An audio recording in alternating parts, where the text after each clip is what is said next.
right, boys and girls, today we're going to be reading Clark the Shark Dares to Share, written by Bruce Hale. And today as we read, I want you to notice the things the author does to help us understand the story.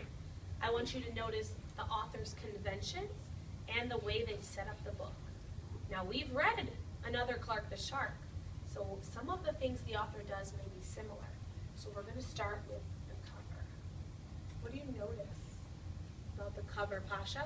That it's not wraparound. It's not a wraparound cover. What is a wraparound cover, Cameron? Something that the picture on the front goes onto the back. Yes, it goes from the front onto the back. This is not a wraparound cover.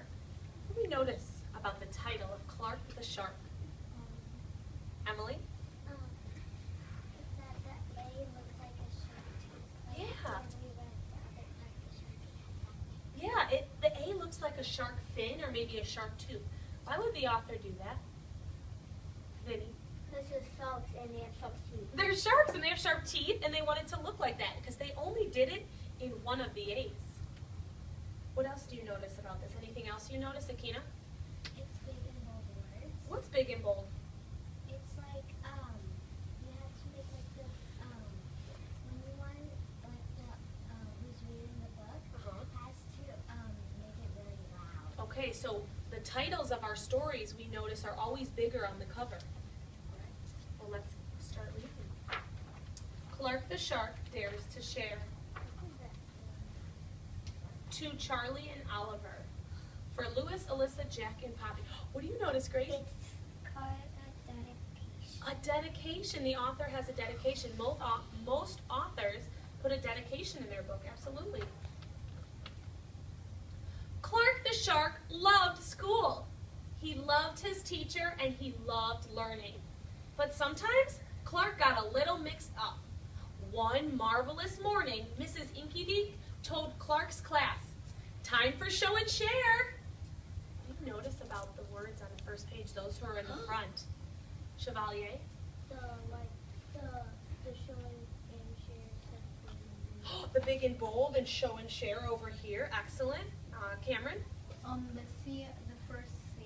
Yeah, did you guys notice that? The author put the C big to start it off. It looks like Akita? the picture is like over the spine. Oh, did you guys hear what Akina said? The picture's over the spine. Remember we talked about that?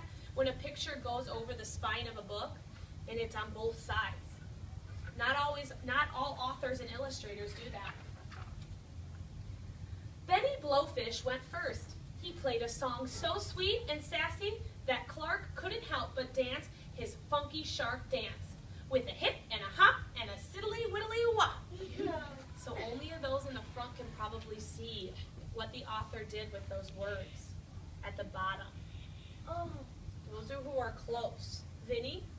he kind of made a line and then he said with. Yeah, he made a line and separated. And what else did he do? I see. And other people up in the front down here can see, yeah? The author made the words tilted. Does anyone remember what we call that? Starts with an I. Ryan? Italics? Italics. Nice remembering. Italics. Why would an author do it in italics? Why would an author do that? What are they trying to tell you? To say the word a different. To say the word a different way. And so we have to read to figure out how they want us to say that. "Sit down, please," said Mrs. Inky Dink. "But I was sharing too," said Clark.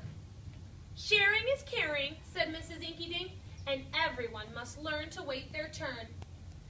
"I get it," said Clark, but he really didn't. The author did something on this page. Emily V. It put a big, but I was